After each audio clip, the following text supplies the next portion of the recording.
Greetings, everybody! I am the Starving Martian, and today we are taking a look at Godzilla Force, a team of 4 casuologists, Godzilla specialists, put out by Trendmasters back in 1994 as part of their Godzilla King of the Monsters toy line.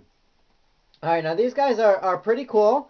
They're quite interesting, and yes, they do look like a bunch of Power Ranger ripoffs, but be that as it may, back in the early to mid 90s, Trendmasters got a hold of the license to produce toys for the Godzilla line. And they produced a lot of toys based on what was then current Godzilla movies coming out in Japan. Um, these movies would not be released in America for a while. And so I remember as a kid actually seeing characters like Space Godzilla, Mecha King Ghidorah, and the new Mecha Godzilla for the first time in toy form before I ever saw their movies. But I had my ear to the ground. I was enough of a Godzilla fan to know that these films were coming out, just that I wasn't able to watch them. And so I had an idea of what these were. So I remember seeing these guys here on the shelves, the Godzilla Force, and imagining that they were part of these movies. Of course, they are not. Trendmasters kind of just made them up as kind of filler for the toy line. But still, they are pretty cool. Each one comes with its own gun and special piece of weaponry or equipment. Let me run down these characters for you. They were sold individually. There was no group pack or anything like that, but they were one of the cheaper price pointed figures, so it wasn't that bad to pick them up. It still isn't really. You could pick most of these guys up brand new for like the $10 to $15 each range, used with their accessories. I was able to get a couple of them used with their accessories for like $7. So let's go down the line. First off, this gentleman right here in the black armor. That's the team leader, Pete Richards. And he's the commander of the Godzilla Force. Interestingly enough, according to the biographies of these guys, which is printed on the back of the packaging, they all have like some kind of mutant ability, which kind of foreshadows Godzilla Final Wars, where there actually was a team of mutants that fought against kaiju. These guys came first. So there's that for you. Anyway, but Colonel Richards, it says, has served on the Godzilla Force for 15 years, has served as the Team Godzilla leader for 2 consecutive tours. He's the commander responsible for what the Godzilla Force has become today. His extraordinary ability to lead troops is matched by his physical ability to travel at top speeds of Mach 1. So he's a bit of a speedster. And then right next to him we have the lady, the female Force member, Margaret O'Brien. She possesses extraordinary mental capabilities. She's able to generate a bioelectric magnetic field using her telepathic energy. So she's got that going for her. Standing next to her is David Easton, right over here. That's David. Say hello, David. He discovered that he has extraordinary mental powers, which, along with his knowledge of physics, lead him to discover limited dimensional time travel. So there's that. And then, last but not least, we have Michael Van Horn, effectively known as Dutch. And that's him in the blue. And he's got extraordinary strength due to an abnormally solid molecular structure. So, there you go. He's a little bit of a Hulk. In fact, his stats list him as 265 pounds. I guess that's also due to his solid molecular structure. So that's the 4 of them, and as you can probably see already, they each come with their own unique weapons and accessories, which we'll get into in just a minute. Now, if there's one problem with these guys, is that they don't really scale to anything, and let me show you what I'm talking about.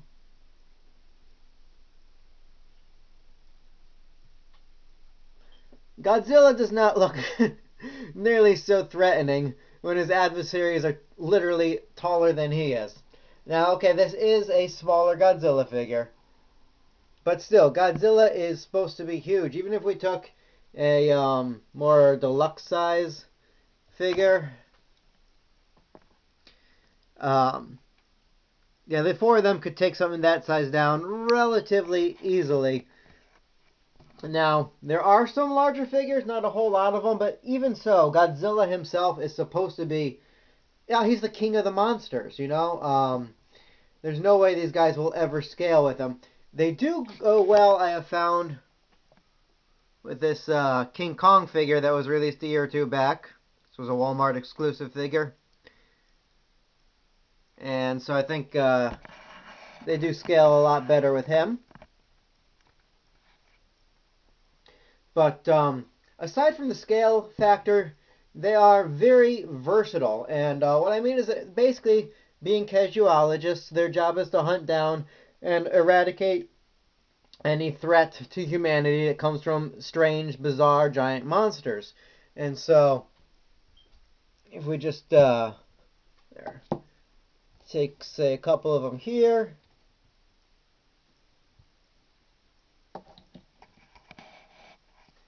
Alright, and now whatever action figures, whatever toys you have, you could just pop them in. Here's an alien from Kenner. I could get him standing. There we are. And there they are fighting an alien. And that looks pretty good.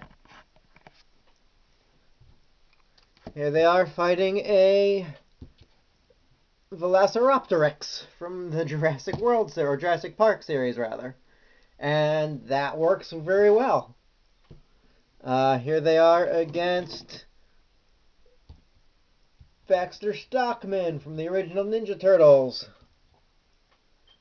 Yeah, fighting a giant fly. Why not? Fighting a killer tomato. It works. Fighting a three-headed dog. Again, you're limited only by your imagination and, your collections. But whatever you have, they actually look good in battle poses against it. So let's take a look at the individual figures, their accessories, and their faces, because they do all have removable helmets.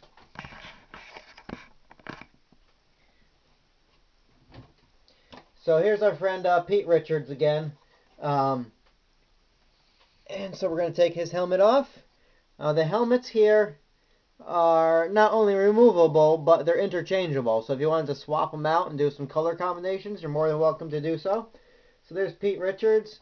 He's got this chiseled jaw. He's got I don't know how he stays so tan underneath all that armor this whole time. And this is the weapon that he comes with. There's two guns, two types of guns. There's this one, there's a second one, which we'll see in a minute. And his special accessory is these clip-on boots. Okay, I don't know how that helps you fight Godzilla.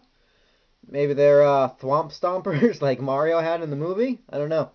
But his bio does say that he runs at top speed, so it's probably just to protect his feet or his armor. And the boots will actually clip onto the others as well, with the exception of Margaret, because her feet are molded differently. So there's Pete Richards.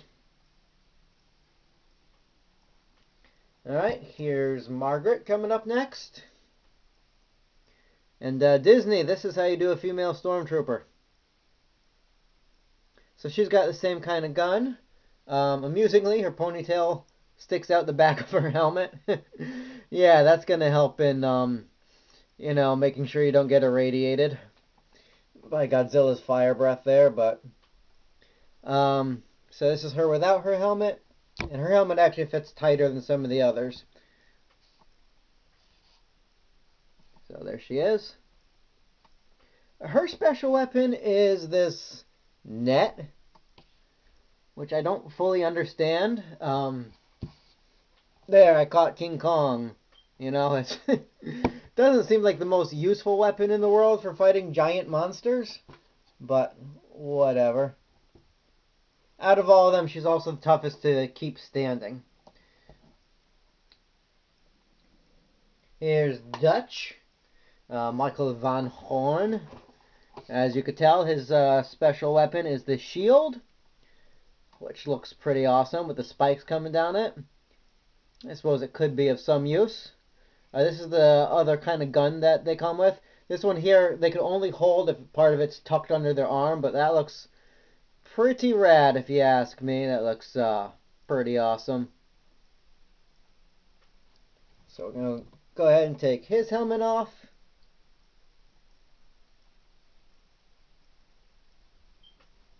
Alright, so there he is. Oops. Now, as I think I mentioned already, all of them are molded, except for the faces, exactly the same, with the exception of Margaret. So it's essentially the same figure over and over. But it's a cool figure, so what are you going to do? And here we have David Easton. I have no idea what this thing he's holding is. I don't know. It could be some kind of Geiger counter, maybe?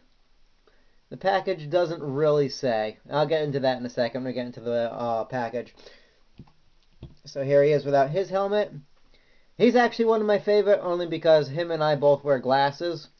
And I like to think that even though I wear glasses, I could wear a cool red outfit with a helmet and go fight Godzilla and Rodan as well. So, good for you, Dave Easton.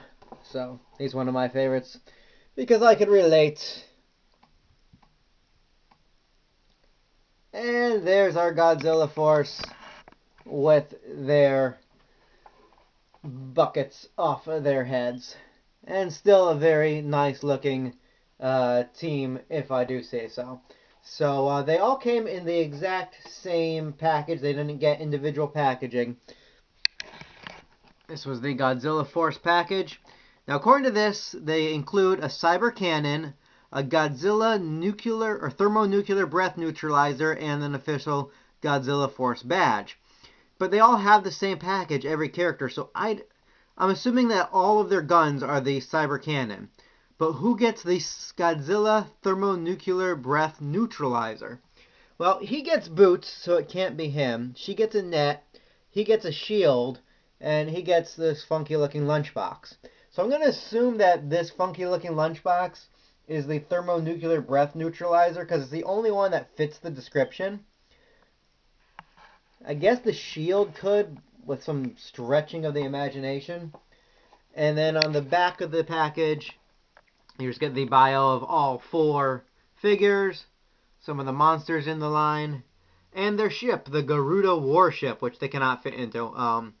The Garuda warship comes with a one of their figures in like a Micro Machines kind of size, but this is meant to clip onto the larger Mecha Godzilla. It's a really awesome thing. I wish I had it. Sadly, I do not. They also come, each one with this really cool Godzilla Force badge, just made out of plastic, but it's nice and shiny. And it's got a clip on the back, so you could fasten it to your clothing or pocket, whatever. And yeah, it's good, just kind of hanging in front of them. Now, if there ever is a giant monster attack in my vicinity, like an iguana like grows 50 times its normal height and starts knocking over buildings, I am using this to get as close to the action as I can, and I will try to bring you guys a report from the scene.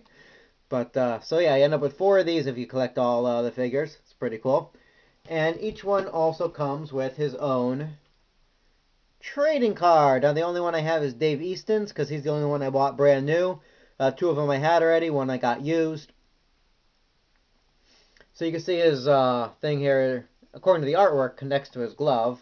I don't know what good that does.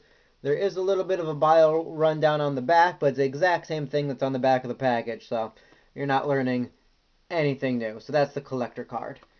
And that's it, guys. That is the Godzilla Force. Now, for the price they're at, I think they are definitely worth hunting down. They go great with kaiju figures. They go great with almost anything, as we've shown you. Dinosaurs, monsters, what have you. And they just look good as a team together. Their weapons are nice. They're interchangeable. There's really very few down points on these guys. So I highly recommend tracking them down while they're still cheap. So guys, this has been the Starving Martian. Hope you enjoyed this look at the Godzilla Force. I'll catch up with you next time. As I always tell you, keep watching the skies in case Rodan decides to roost on your house or something. Later.